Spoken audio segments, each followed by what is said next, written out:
Well, hello, good morning, good evening, and every other time in between.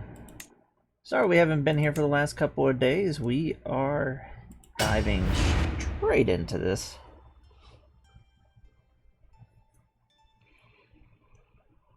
No, testing. Oh, 1, 2, 3. Bonjour. Don't ask why I turned French.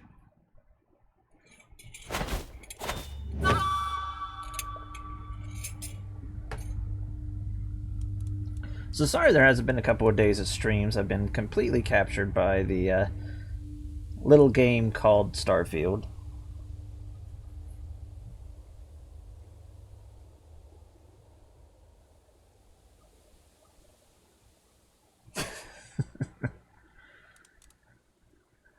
So here we are now. We have become the King of Norgar. We've held this title for a good portion of our life now. We are 46, so we're getting to the point in the game where we could just randomly drop dead. As soon as we hit 50, we have a chance of that happening every year.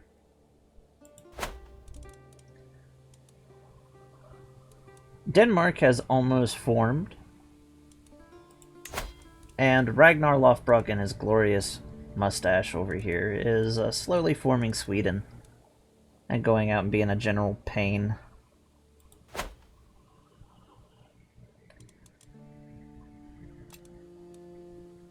Let's see, culture-wise. We've spread Norse culture down here. Finally, and at last. So we have a nice raiding base to head into the Slavic territories. And the castle for the Jorn Vikings, Jornberg, is right here.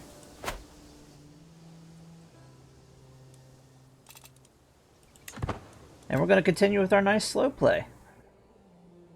So how has everybody's been doing quite well? And yes, they are our territory.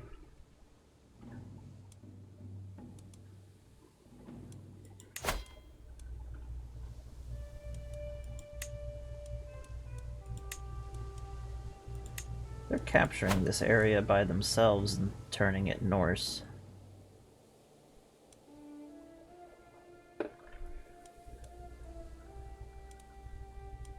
We're going to do something that we haven't done in a little while. We are going to go and assert dominance.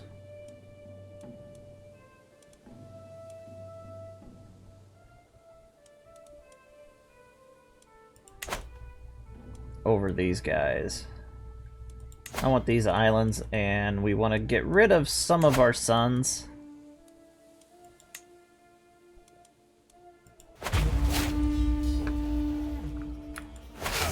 As we have the,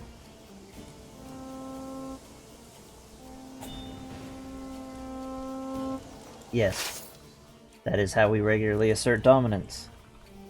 Put excrement everywhere. Demand artifact.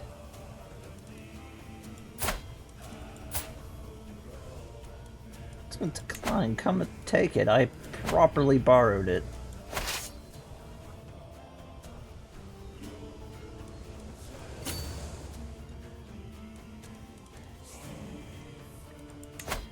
What artifact is he particularly wanting? I didn't even pay attention. Probably the Pilgrims, since we didn't actually get that normal. Yep, it would be the Pilgrim's Guide. He wants that book.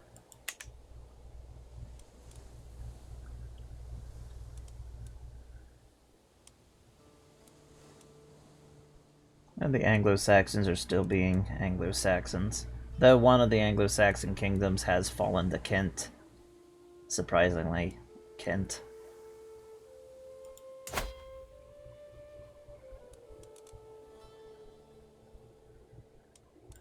It seems that the Pope has decided to join the Holy Roman Empire of Charlemagne, so this is actually the first Holy Roman Empire, the Carolingian Empire.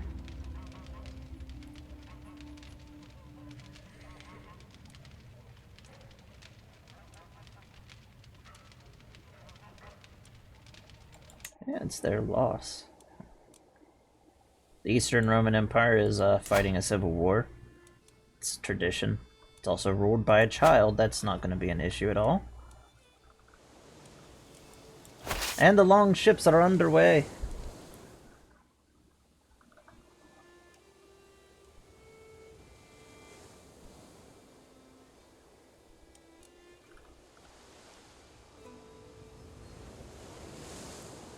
The Grand Dragon ships.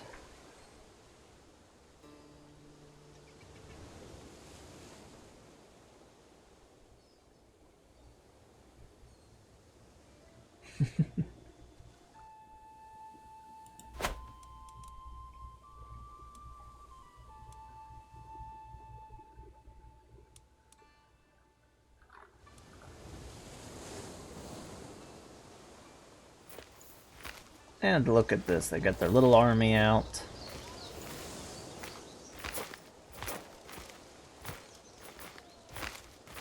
Ready for us to beat them down right to start out with.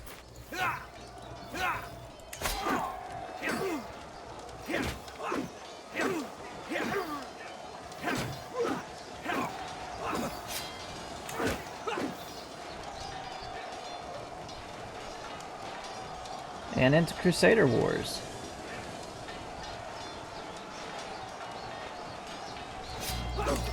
We want to crush his army completely.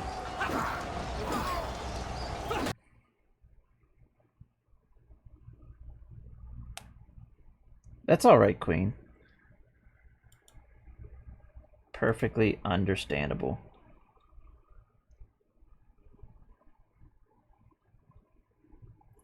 Yeah, because we're switching over into Crusader Wars real quick.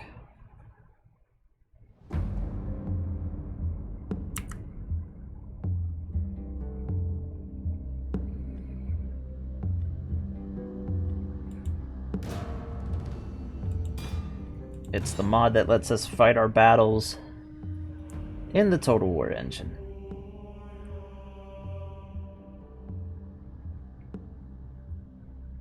I told you, Queen, just tell him you're getting attacked by a reindeer. It works every time.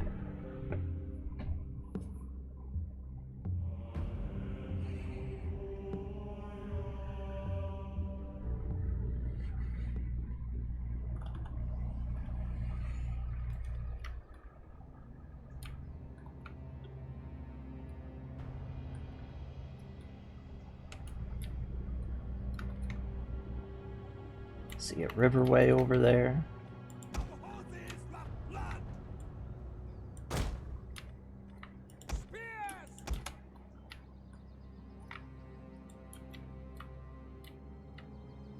Alrighty.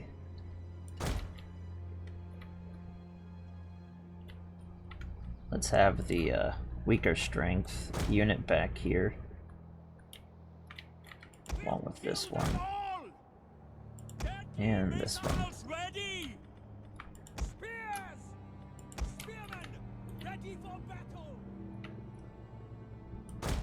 Have the tribesmen up front. Followed by... Actually, we'll have the axes protect the flanks.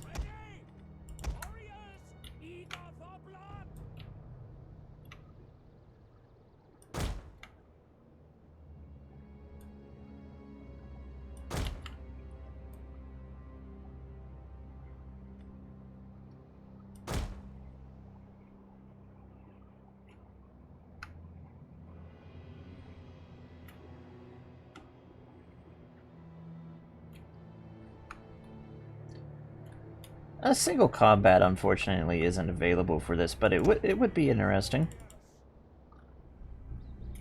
You know, we've got ourselves some of our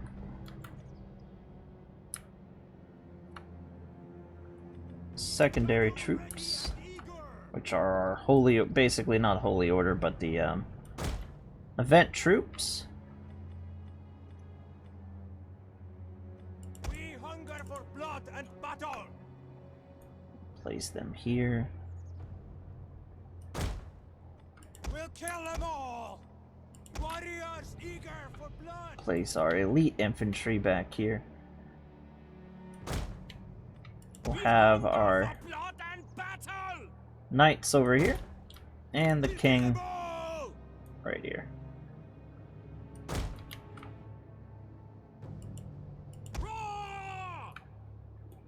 Place this guy right here.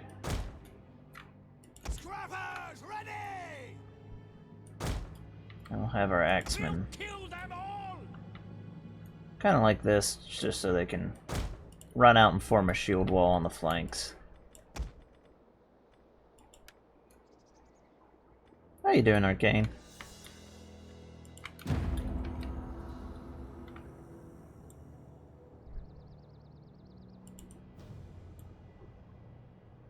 fools! Wiser men would flee before our numbers.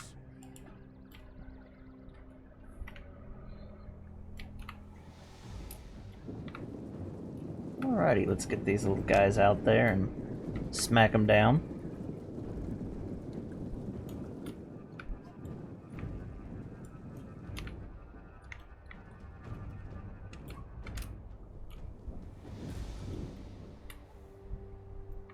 I'm doing nice. My original plan for today kind of got flipped around, but it's understandable.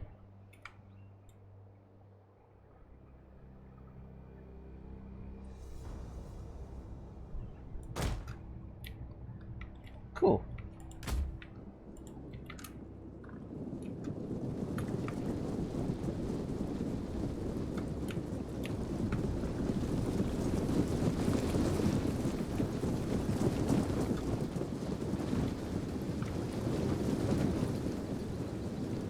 The enemy has been sighted.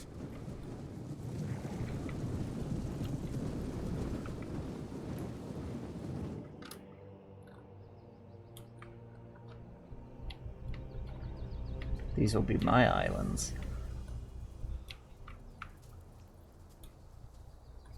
There!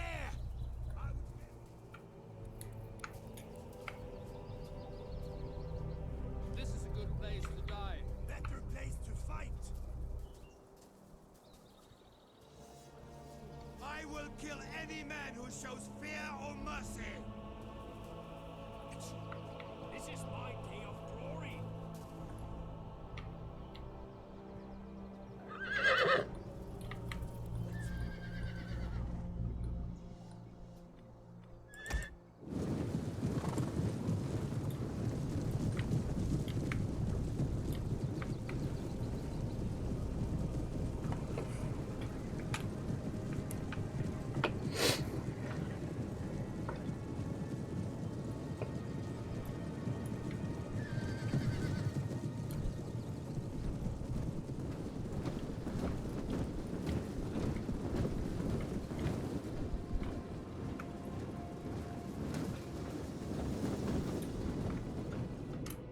Our Norwegian band will crush them quickly.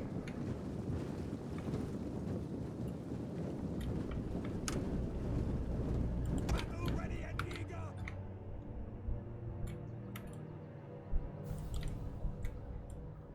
I see they're content on just sitting there, so we're gonna keep on the move. Our spears are yours.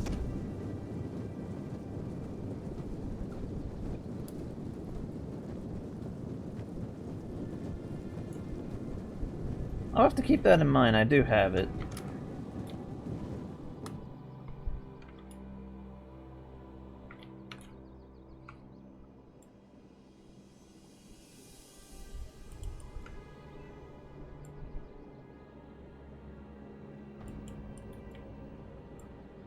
We're actually going to bring them super condensed right here and have them run up and form a shield wall.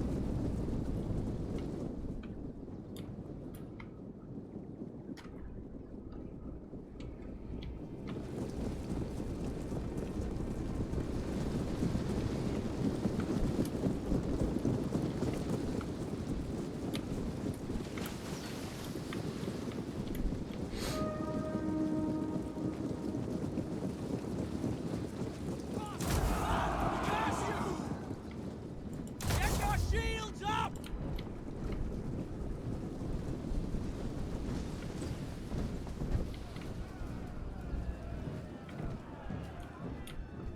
The shield walls were pretty much the standard tactic of the time and the era. The Anglo-Saxons in particularly were famous for this.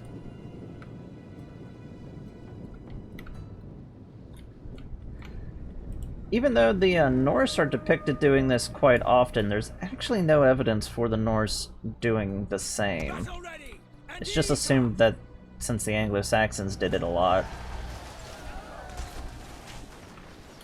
basically the Norse did it too. We will pierce their hearts. Which is actually a relatively safe assumption, being that they are so closely related, especially right now.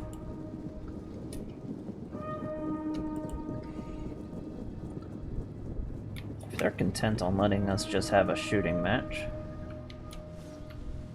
Melee warriors!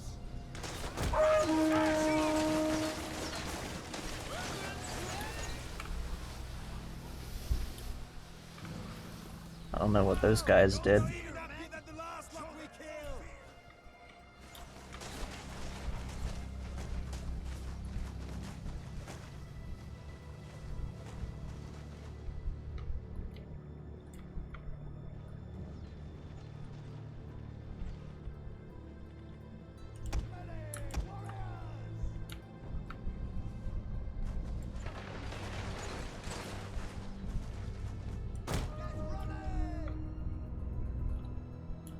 We'll have our axemen deal with them. Enemy units have been rallied.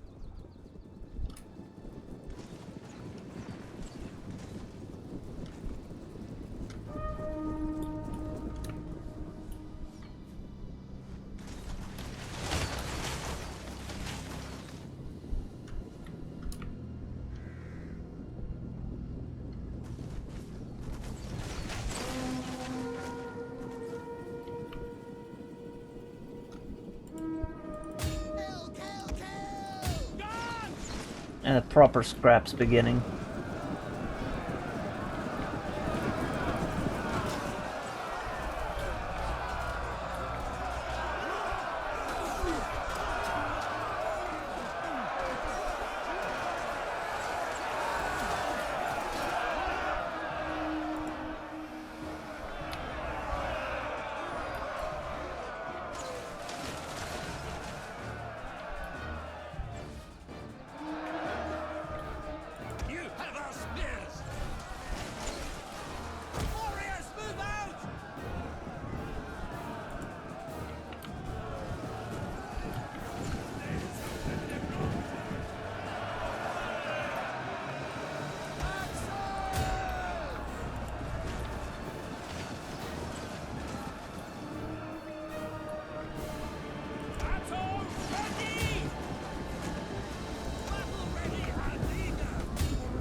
These guys from two sides.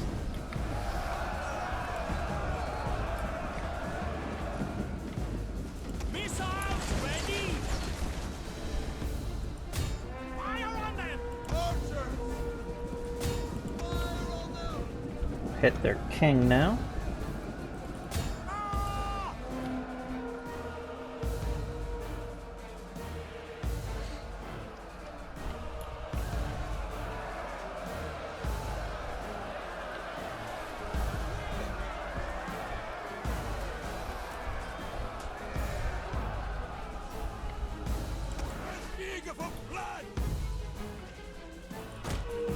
Keifer's definitely not the type to sit back. Let his men have all the fun.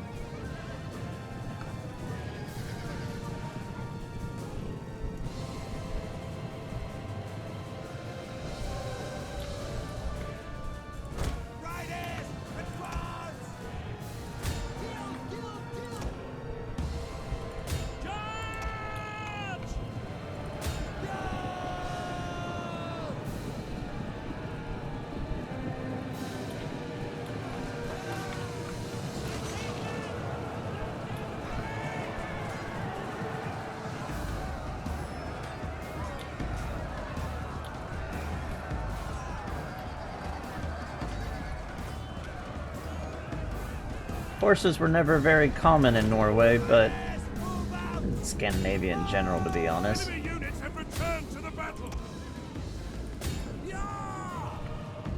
We hunger for blood and battle. But the chieftains would definitely have them. And definitely a king.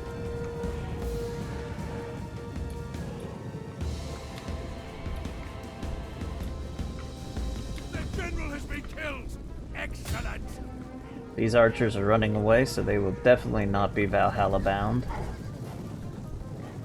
They're dying cowards. Victory. And that's the battle. This is your day.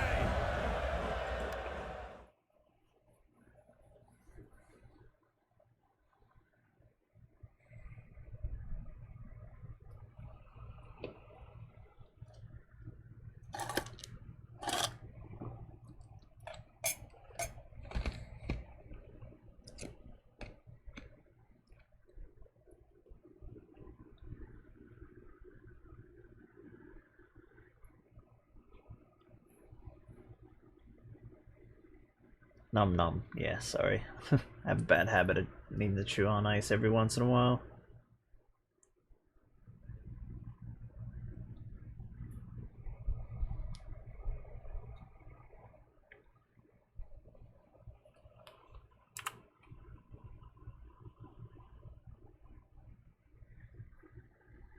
Flipping back to Crusader Kings now.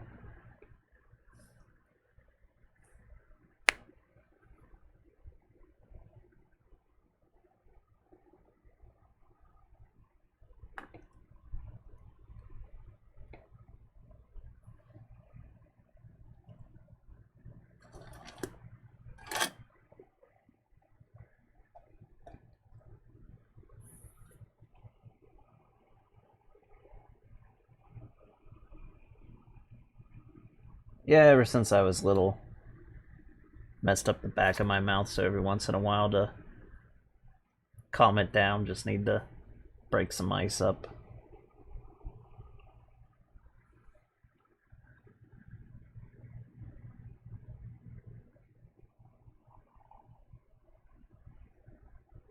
Turns out having a giant piece of wood slam into the back of your throat and cut up the back of your mouth isn't a fun experience.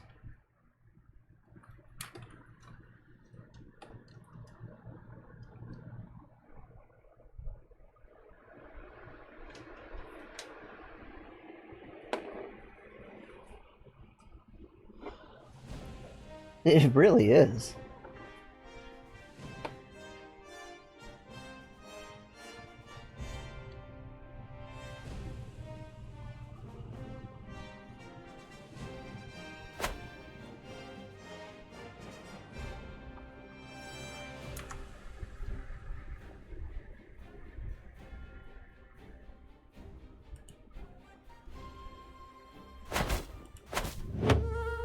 Here we go.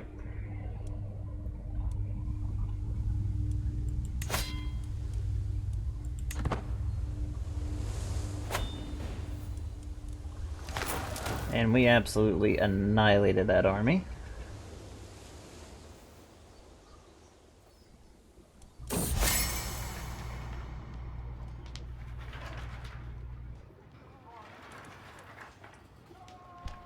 Oh, look at that. Our friend is giving us 100 gold.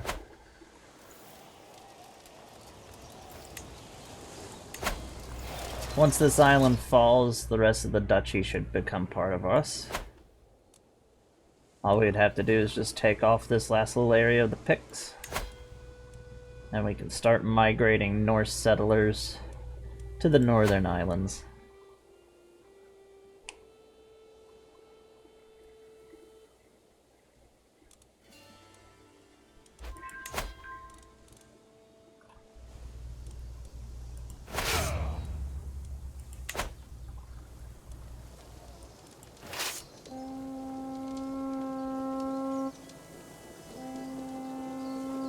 Not sure how much these will have.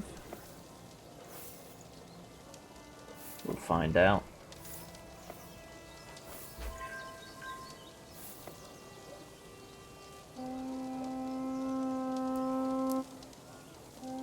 Alrighty. Take your time, dude.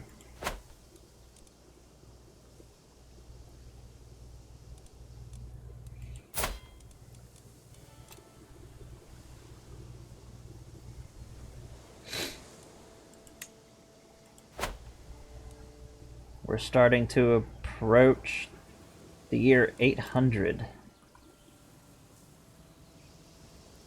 Slow plays take a lot longer, and passing a milestone like this is definitely a big occasion.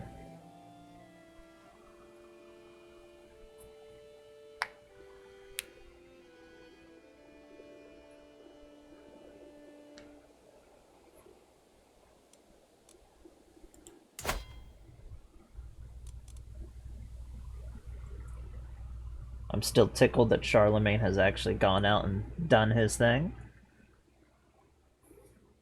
We've had so many playthroughs, and it turns out that the slow play, where we'll have the biggest impact with the Holy Roman Empire being around, is around.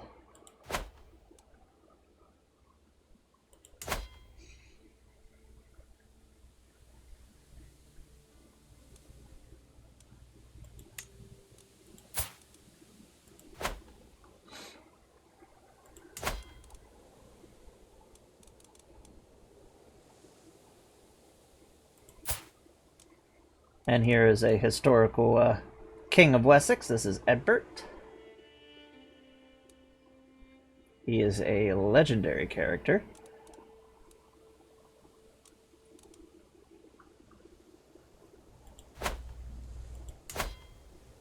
When King Alpha dies, which he's already done, and along with the kings of Northumbria starting to get into spits with one another, Wessex turns around and begins rising as the new dominant Anglo-Saxon kingdom. And the one that really starts that is King Edbert.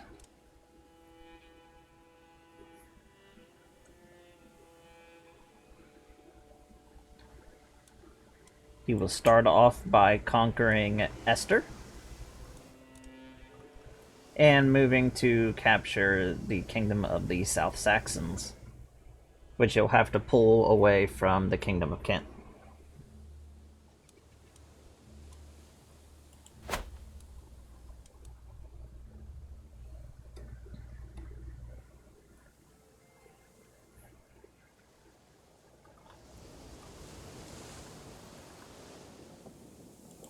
Exeter. Whatever the freak it's called. I swear.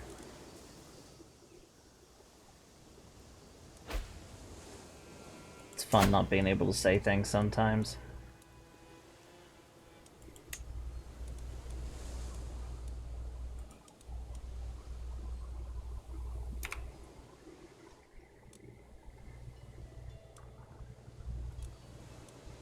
Hopefully he will go on to form the Kingdom of Alba, but we finally have King Kenneth MacAlban.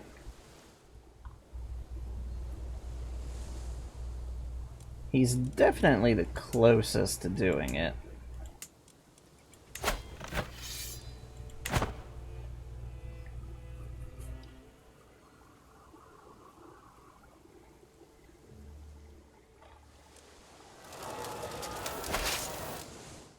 It's Exeter. There's just certain things you just cannot say with a speech impediment. Stutters are annoying.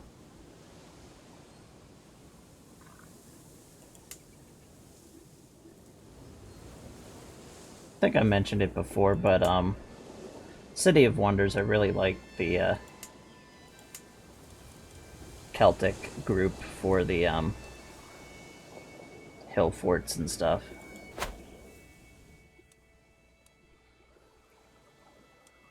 Ireland's still very divided up.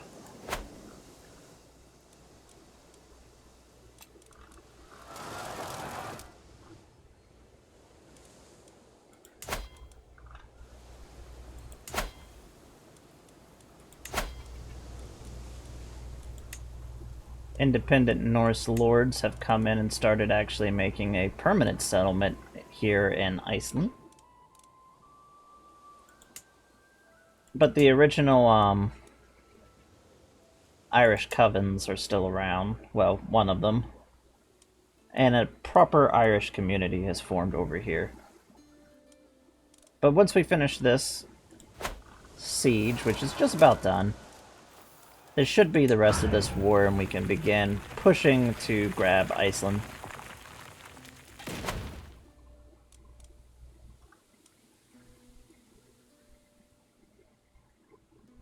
And outside of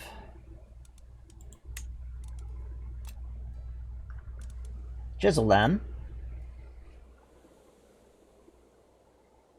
I'm really bad today. Said it yesterday. But once we capture this area, we'll have all of Norway. Well, all of the medieval kingdom of Norway.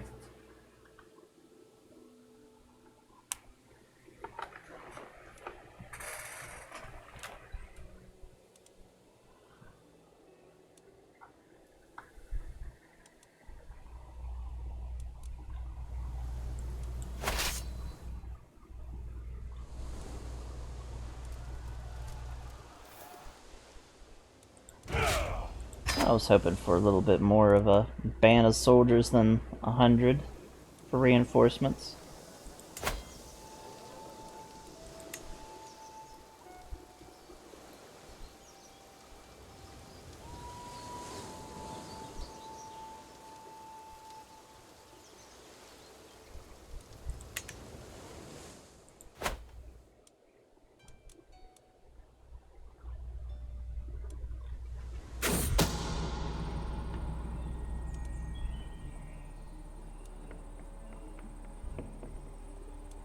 And as I figured, somebody's plotting to kill my son and heir,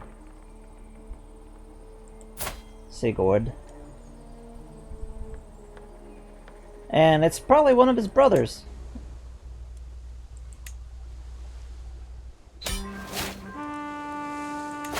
There we go.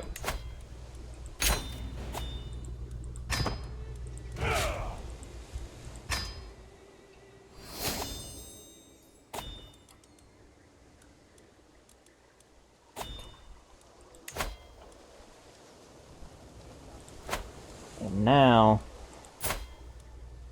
we can give one of our kids who wasn't going to get any land at all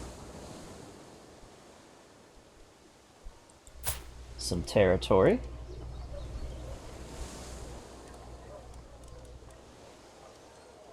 Which is going to be you.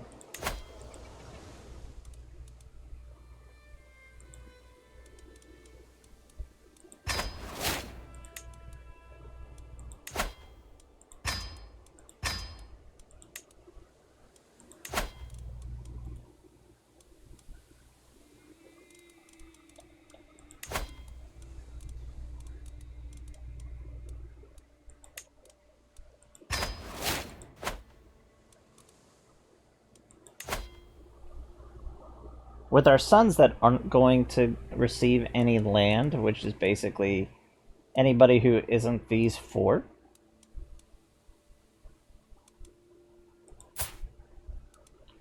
we're going to see a lot of plotting amongst the others. But if they have land, they should calm down.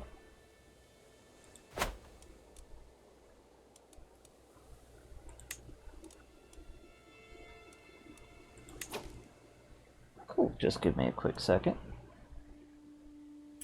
And I'll give you a call. Da-da-da.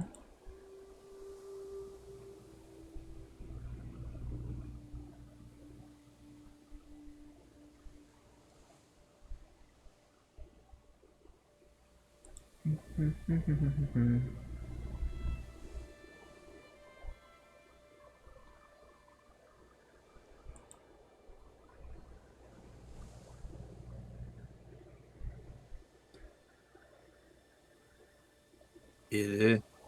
Well, hello. Well, hello. Just hopefully everybody can hear you. Yeah, I just checked. I'm coming through fine. Oh, cool. Well, hello. So we're going to deviate from a little bit of the usual and do something we haven't done before in the stream. I like to talk about history and a lot of the stuff that's going on. So I'm going to briefly talk about something that's going to happen in about 60 so odd years historically, and then I'm going to hand things over to Do. And by the way, for anybody who doesn't know, this is Do. He's a full-time streamer. He mostly streams Pokemon and variety, going through right now Retro Month. Go out and check out his channel. Oh my goodness. I got a shout out. Oh my. Oh, you spoil me, madam. Oh, God. Well, anyways. Now, according to the sagas, Ragnar Lothbrok, which is right here with his glorious mustache, would come over after a long career of raiding and pillaging, and would enter the East Irish Sea, come into Northumbria, and come up and begin attacking King Aella. King Aella would eventually capture him and defeat him and throw him into a snake pit, take off his magic trousers, and he would be bitten to death by Anglo-Saxon venom.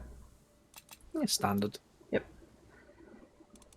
His sons would come together, and in about 2 years after that happens, or about 10 years if you go off the chronology of the sagas, they would invade, first landing down here in East Anglia, and then moving across all of what would be modern-day England and the southern portion of modern-day Scotland.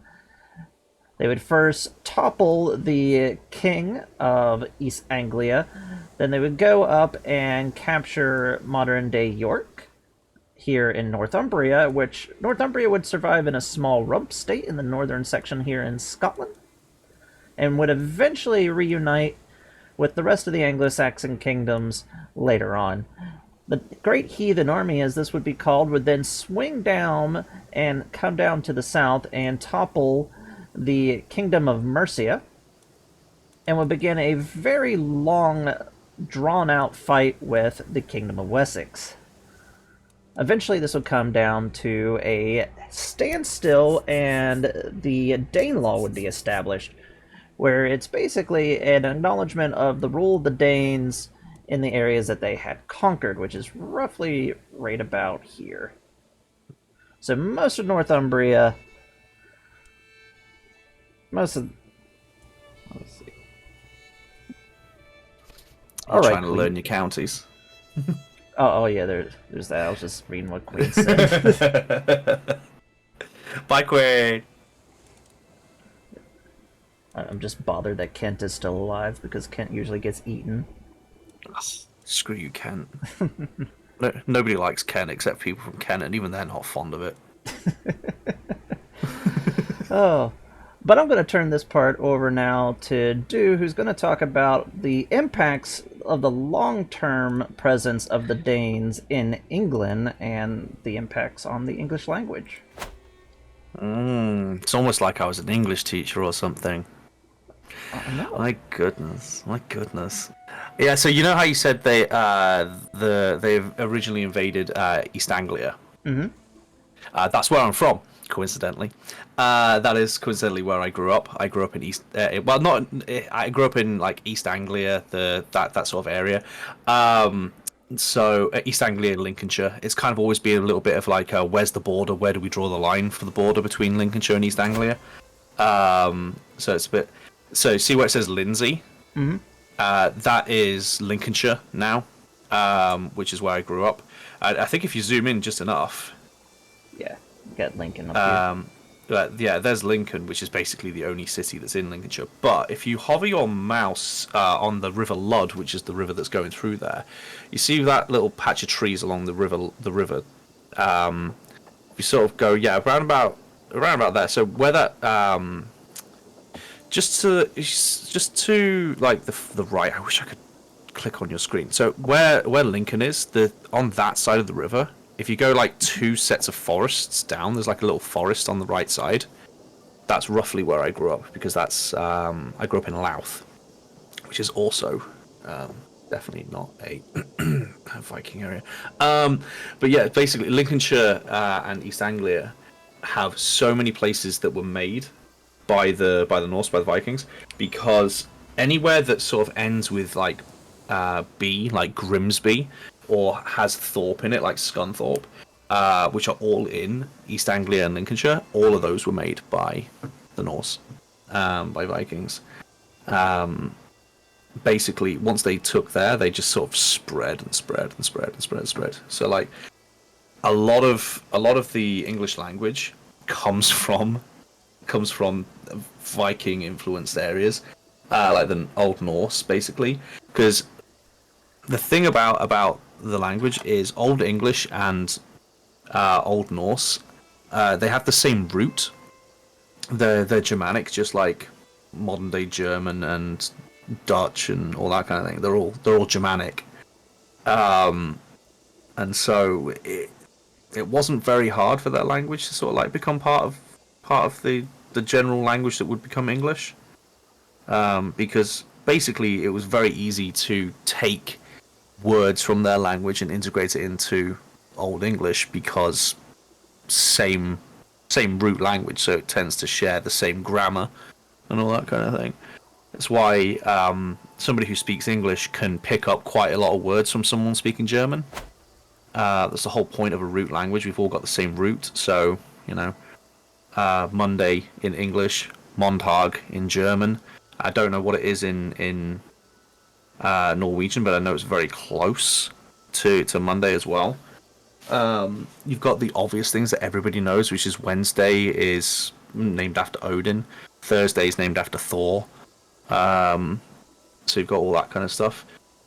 But the thing I find most fun about the Norse influence is how much of a hissy fit the local religious groups threw over them. Because back then they were all just. There wasn't like what we'd call England and Scotland and everything. It was just a large amount of different areas. Like you're talking about like you talk about Kent and everything. I'm trying to remember. Can you scroll out? Yeah. Yeah, it was. Was it West Sussex? Was it Sussex that? Who was it that formed England? You're more of a history buff than I am. It'd be the Kingdom of Wessex right here. It was Alfred the Wessex. Great Okay. will- Yeah, I thought it was Wessex. Yeah, I knew it was something Sussex. But yeah, so until they basically formed what we would call modern England, it wasn't a thing. But what was a thing was religion, because you got obviously you got the Holy Roman Empire, who were basically essentially a religious empire. Because that's all they are. They're just a group of countries coming together under one banner of the same religion, essentially. And I know they were particularly displeased with the Norse coming into the British Isles. Would that make sense to you? Oh yeah. Like right now we have Charlemagne. Charlemagne goes on and unifies a lot of this area and introduce Christianity, which we can see the last little remnants of the old Germanic religion, which is a cousin to the Nordic religion, which is right up here. The barbarians, as they called them. Yeah, basically anybody who wasn't, Catholic. Now, even though this says like Catholic and Orthodox, it's iconoclastic right now, but just ignore that. This was still one big church, and even though this right up here was Celtic Christianity, and even the Anglo-Saxons were more influenced by the Celtic traditions more than the Roman traditions, it's just the hard divide in the church hadn't really happened yet to really go and divide that up into it. But by the time that William the Conqueror would come over, part of the reason why he had papal support was they were basically not following with the traditions of Rome. And when the Norse came in and started beating down the area, it really bothered with the descendants of Charlemagne, but they couldn't really do much of anything because by that time Charlemagne's empire had broken into West Francia, East Francia, and Lotharingia. And they were too busy beating each other up. Yeah. Martin Luther isn't a thing yet, is he? No, that's not until What date are you on at the 1600s. minute? Are you on 800? Yeah. Yeah, he's 15. He's 15 something, 15, 17, I think. So he's got a while yet. So Protestantism isn't a thing yet. It's basically just, are you Orthodox or are you Catholic, essentially? Yeah, basically. Are you following the Pope, or are you more aligned with the Imperial Church in Constantinople? Yeah. Yeah. Old Spice on New Spice, basically. Because the Catholics at that time were like the modern Christianity, weren't they? Like Orthodox was the thing before them, wasn't it? No, the big divide between the Catholic Church and the Eastern Orthodox Church, because the full name of the Catholic Church is the Catholic Orthodox Church, and then you have the Eastern Orthodox Church. It just mostly came down to who had the more authority. Was it Rome and the Pope, or was it the Emperor in Constantinople? Because, this is the Eastern Roman Empire. It survived after it collapsed in the West. Mm-hmm. Charlemagne ended up being named Roman Emperor, hence the Holy Roman Empire. And that was purely mostly due to, one, he unified a lot of the old Western Roman Empire, and Empress Irene basically blinded her own son and took over being empress. But she didn't take the title Empress, she took the title Emperor. So that was like a big no-no. The Pope didn't recognize her and crowned Charlemagne instead. That's a very, very short version of that. Yeah, that's not the only time in history that it happens. Though a lot of women in history didn't want to be called queen or empress or anything because they saw it as below being king or being emperor. Because you had Jadwiga in Poland do it. She would refer to herself as king. So that's not an uncommon thing. Yeah, even in Egypt, the pharaohs would do it. Of course, they're Yeah, long, yeah, long gone at this point. because Cleopatra called herself pharaoh. Yeah.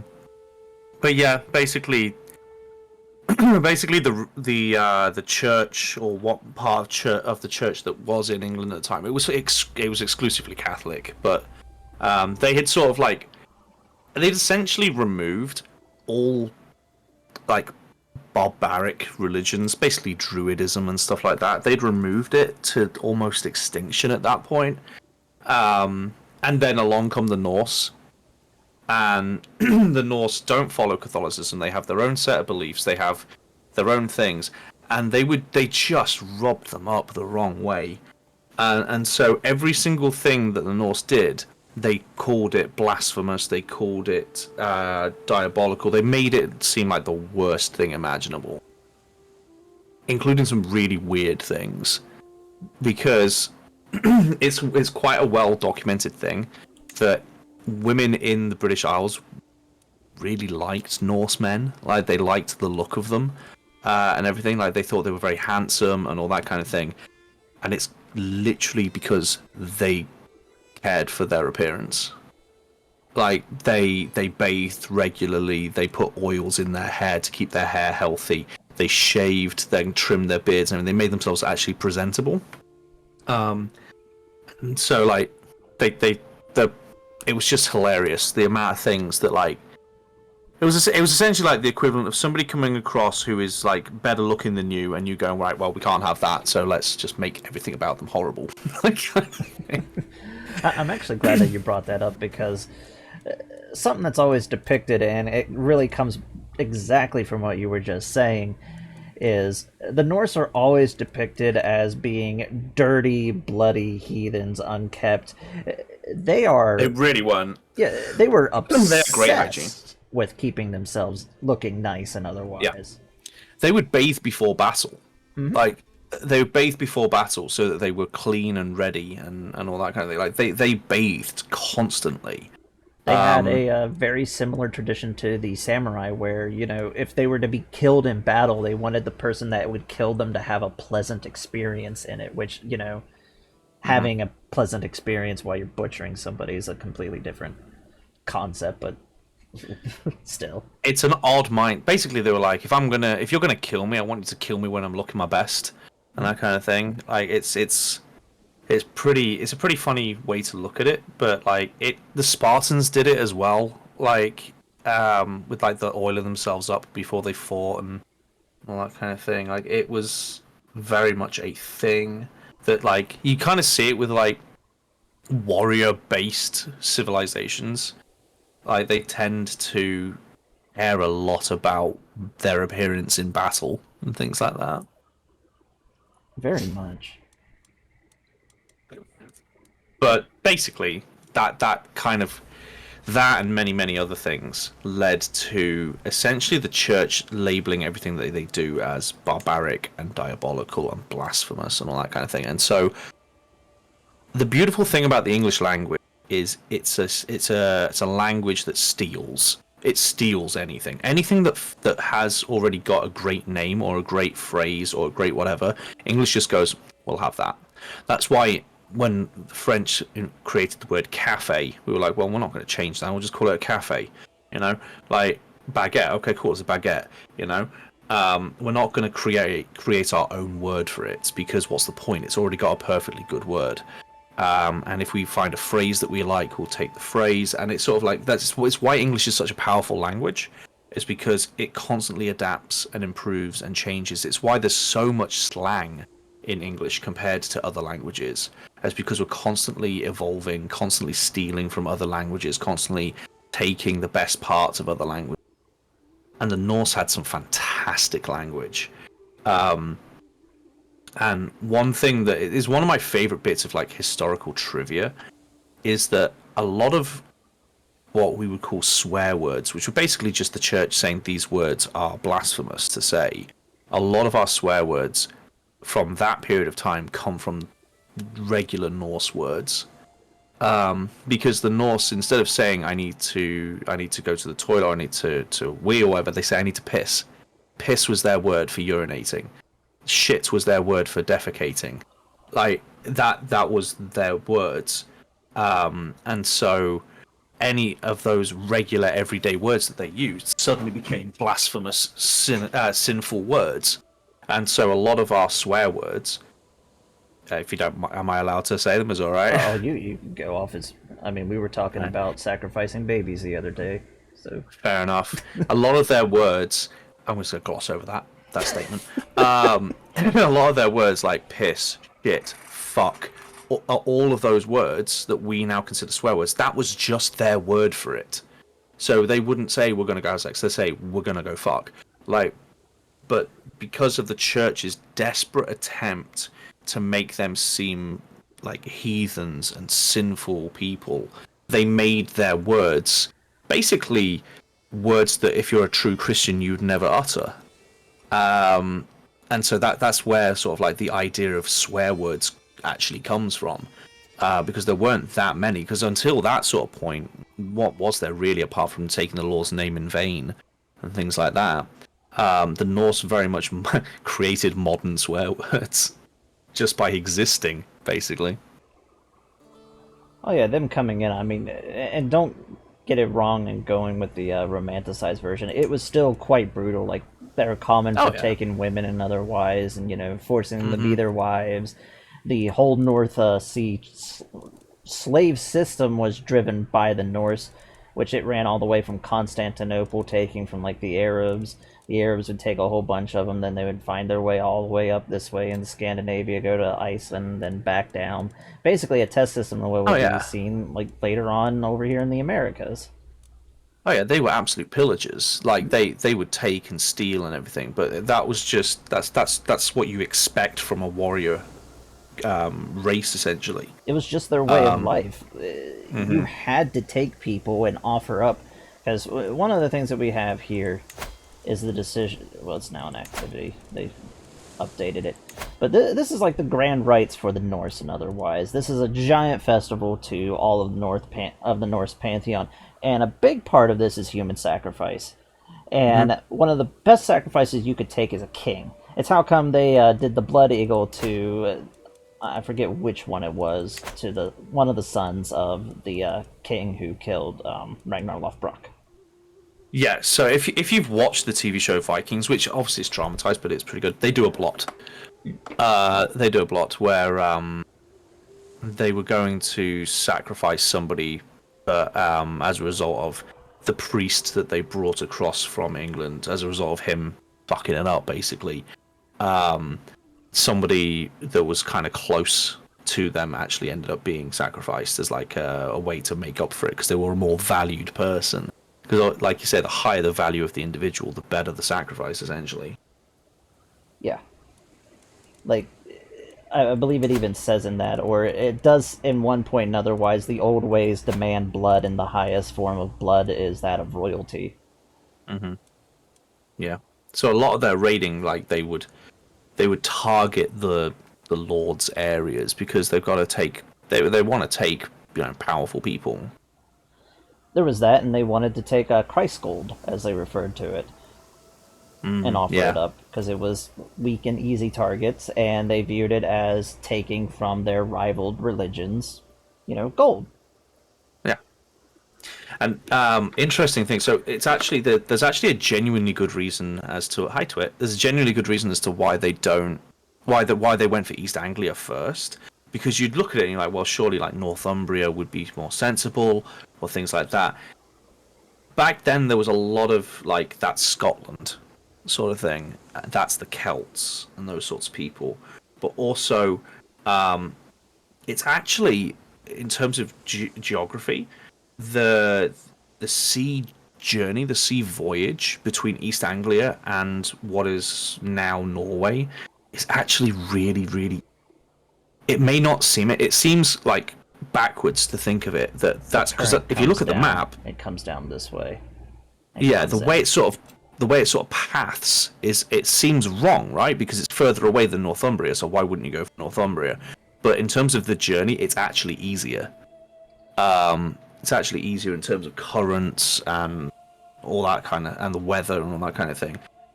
which is why to this day there's actually a major import dock between Norway and England in Lincolnshire and East Anglia, because it's just the easier journey, and they just happened to find it, as it were.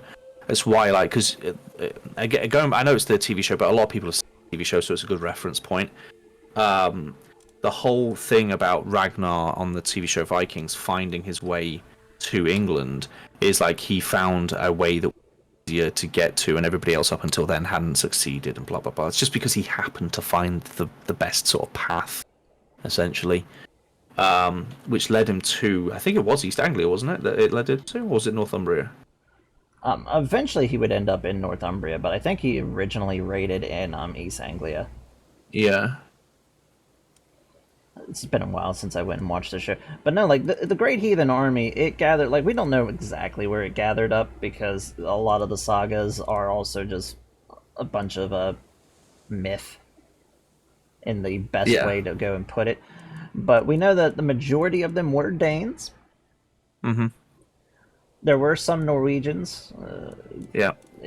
Yesterday we talked about the different types of Vikings, but the Norwegians were a lot more raid focused. They would have been a lot smaller parties, but they did it a lot more often. But the Danes did it in huge fashion. They were the ones that did a lot of the settling and taking over. Then the Norwegians would come over and just beat them up and take over the high positions of it. It's quite funny. Basically, yeah.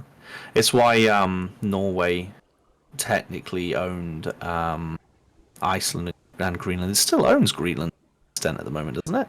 No, it still rules over it or something. They still have a claim to it, but it is. I think it's still like in the same way of like England and Australia. Australia used to be a territory, kind of thing. Yeah, but it's currently been ruled for a while by It's mostly back to the days of the Kalmar Union when Denmark had the dominant position, but at one point, basically clear up until the Age of Gunpowder really started to settle in, Norway was the dominant over Denmark. And then you had Sweden just off here doing whatever Sweden wanted to do. Yeah. I know whenever I played things like Europa Universalis and stuff like that, it was definitely, if you wanted to start as a Scandinavian country, you should start as basically either Norway or the Danes, because Sweden, while bigger, they're not as powerful. Yeah, we're at the very tail end of Swedish dominance over all of them.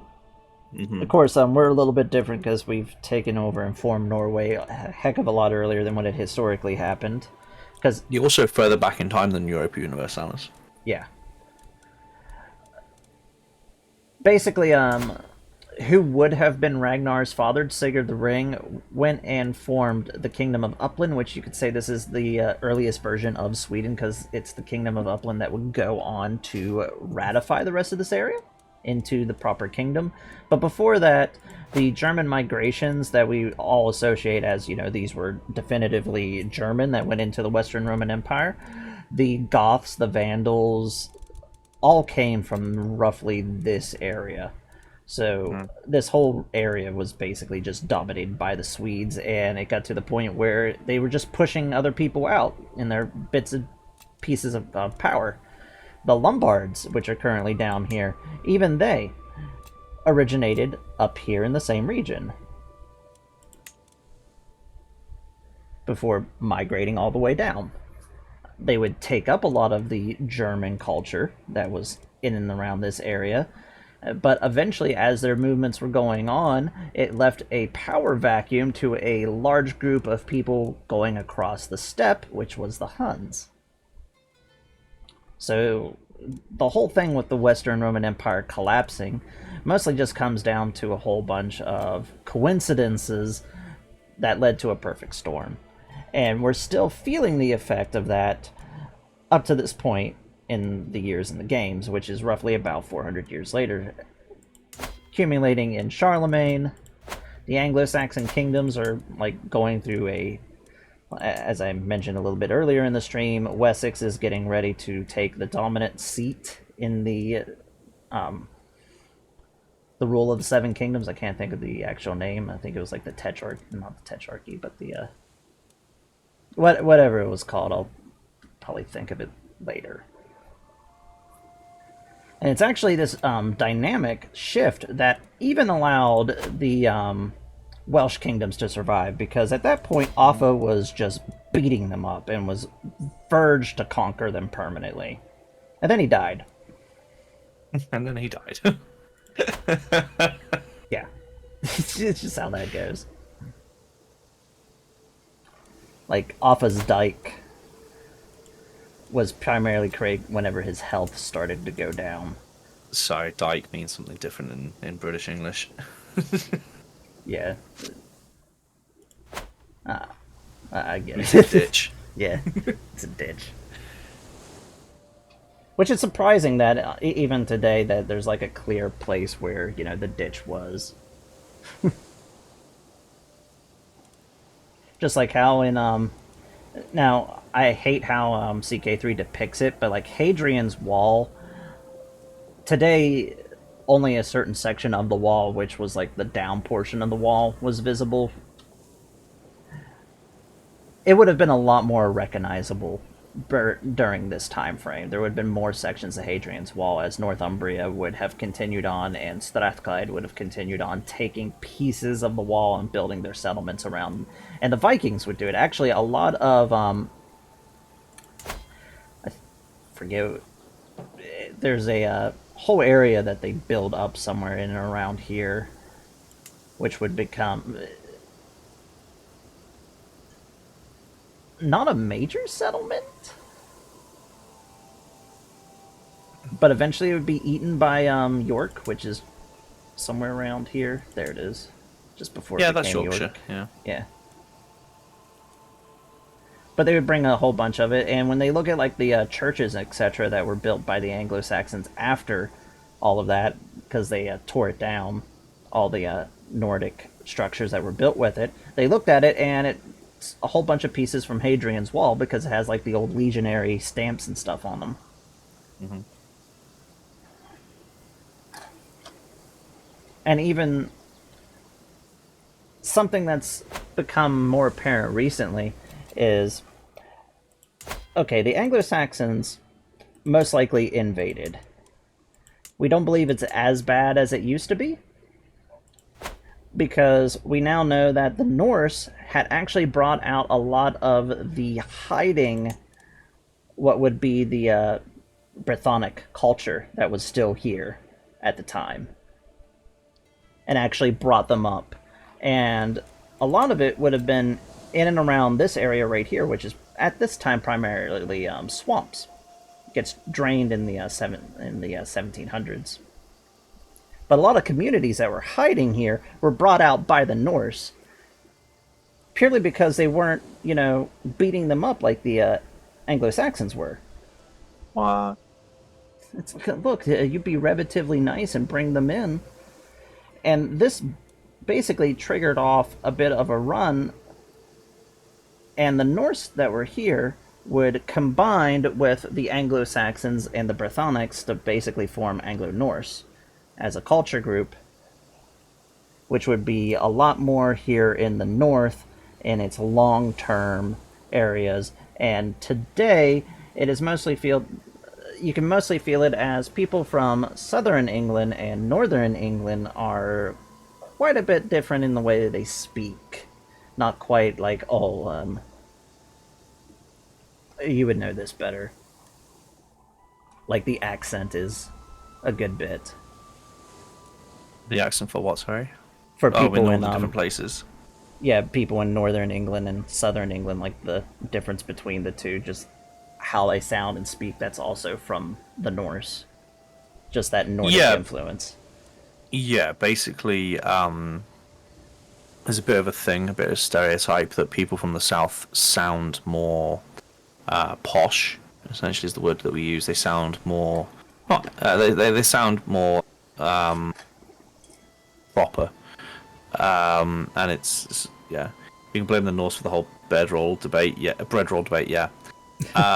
So yeah, it's mainly because the North tend to be seen as more people who I don't know describe it, but basically, yeah, it's that divide that caused us to have very different ways that we pronounce things and things that we call them and stuff. Like the bread roll thing that Twit's talking about in chat. Like we have about 7 different ways to say a bread roll. We've got a roll, a barm, a bap, a butts. We've got all different ways of saying it. And it's mainly the north that changes. South tends to just stick to the same thing. And that would mostly come down to the fact that even when the Anglo-Saxon Kingdom of England would come together, the Norse would still be here. The North was basically going through sort of a dark age where we kind of just don't know what happened for about 100 years. It's like we know it was under the rule of the West Saxons, but the West Saxons mostly concentrated on bad-mouthing Mercia than concentrating what was going on up here. Yeah, they were so busy fighting each other that they forgot to pay attention to, the Vikings. Yeah, it's like, as far as they were concerned, it's like the North has been conquered, they've been subjugated, and otherwise my primary power to, take my throne away from me as King of England is mostly coming from people here in Mercia and otherwise, because they're related due to the invasions coming in. The two bloodlines would get very close to one another. So they did have a claim constantly on England, so they would be one of the long-term persistent threats. This would allow a particularly large-scale invasion, larger than the Great Heathen Army, and it was sort of a pseudo-Christian, pseudo-Nordic, because at the time Christianity was going through Scandinavia, but the large, and I believe it is actually the largest invasion of England to happen up until King William himself came over. It might actually even be larger. I'd actually have to go and look it up. But you would have, what is his name? I was just thinking about it.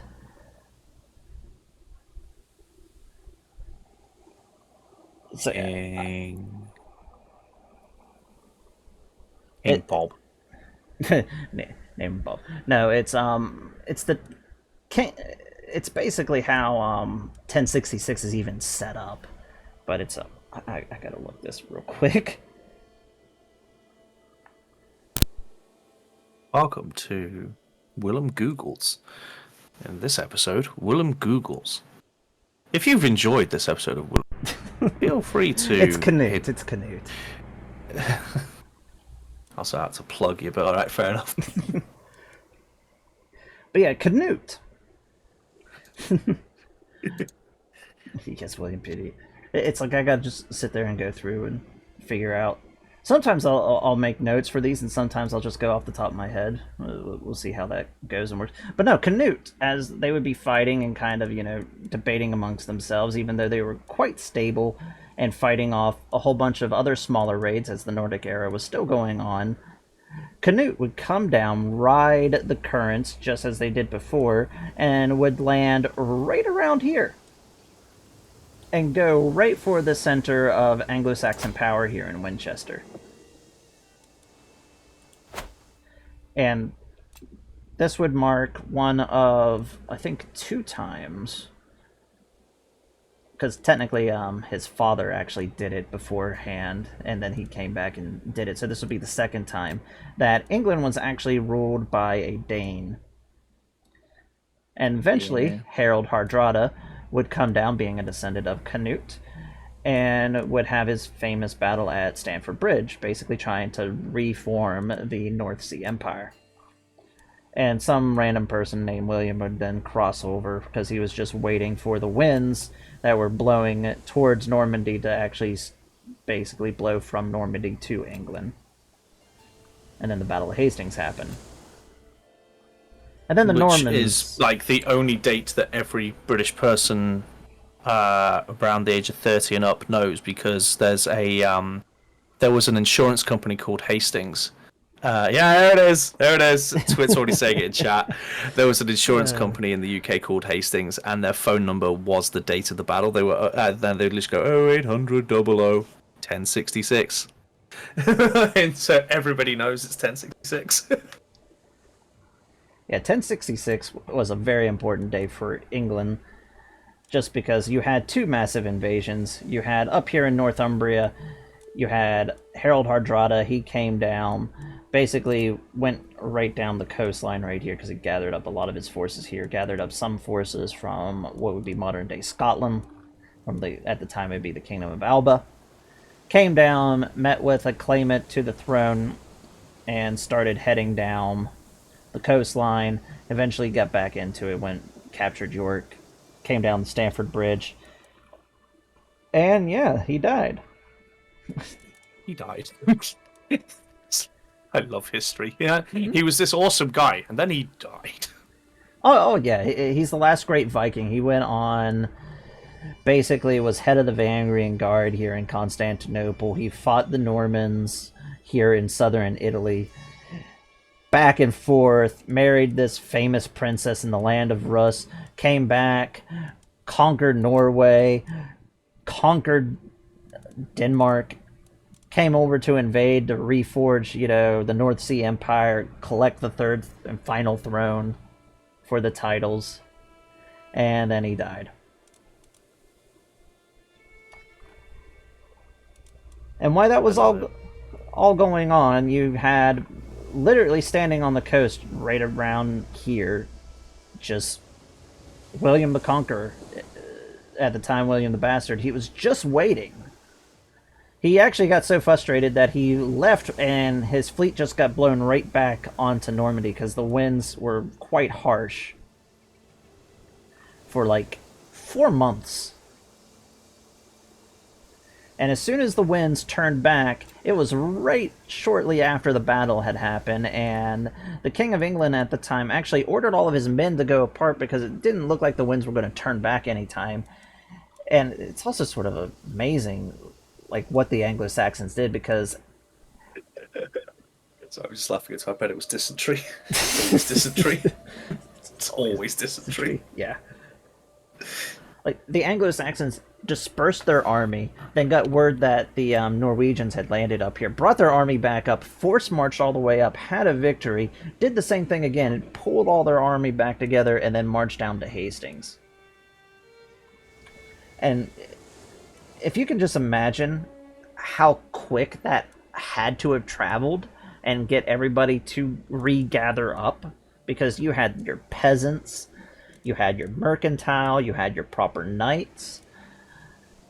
You had to get them all from across England, get them back down, and march down here into Hastings. And William was just going back and forth, just basically waiting, because he knew he had a nice, powerful position. And then the Battle of Hastings happened. And the Norman conquest had its own influence on the English language. But one of the things that came up again was the north of England rebelled almost immediately and started a 9-year-long campaign. Like, it's usually cut off that William conquered England and didn't have anything else, to do after that. He fought for almost the rest of his whole reign, subduing the north of England. Yeah, the North like to rebel, and they rebel a lot throughout history. A lot. And that's just a tradition that was heavily started because of the Nordic culture difference between the two. Even whenever it all became what we would associate as proper English with the, Norman aristocracy, and then going down, blending together, adding all the words together. Referendum, anyone? Right. But yeah, then it's just the little language lesson and a little bit of the history lesson of England. If there's anything else that you wanted to add on to that? There's a fun fact that before the Norse came to England, there wasn't actually an English word for they or them. The Norse brought across the words they and them. Up until then, it was he, she, or it. We had the same thing as the Germans, where we would gender objects. So, like, the cat is female, the dog is male, all that kind of thing. And it was the Norse that brought they and them across. Yeah, because they were just things. Yeah. It's a nice little fun little English trivia there for you. Oh my, well, I thank you a lot, and remember everybody to go and subscribe to Do on Twitch and on YouTube. I almost said Twitter for some reason. They also gave us the word knife, because, you know, Who doesn't like a good knife? who doesn't like a good stabbing, you know? They did like their sharp objects. Yeah. Yeah. Also, I'm just going to hit you with all this trivia that I have. Also, the north of the word bairn for child, and that's from our bairns, our children. The word dale comes from them as well. So across the dales, or the countryside, or whatever as we call it, the dales, that's from them as well. Oh yeah, because the Dales were also a group of people as well at once upon a time. Yeah, which is also referencing the dwarves in the Hobbit. Just saying. Yeah, because in we can eventually always get to Lord of the Rings one way or another, but in Lord of the Rings, just the whole thing with what he based a lot of, even though we sort of give them this Scottish in the movies, a lot of their culture was based off of Nordic, and a lot of their names were actually based off of the Abbasids. Sort of a weird little mix of the two. Fair enough. And at this point of the show, all I'm going to do is sing off in alphabetical order from Norse. He hangs up on. We've got to do aloft, anger, like you have got orc, awkward, orn, axle, bag, bait, band, bar, bash. Oh, he still hasn't hung up. Bask, berserk, billow, birth. Yeah, we didn't have a word for birth. Almost gave it to blather, bleak, blend, blister, bloat, blunder, boast, bowl, both, boon, booth, brink, brunt, bug. What are those things crawling on the ground? Don't know. Norse haven't arrived yet. Bulk, bull, bump. You just pushed your body into me. You mean I bumped you? Heathen. Burr, bylaw, cake. Let's bake some sort of pastry thing that's not a pastry, but it's made out of flour. If only the call, club, clumsy. We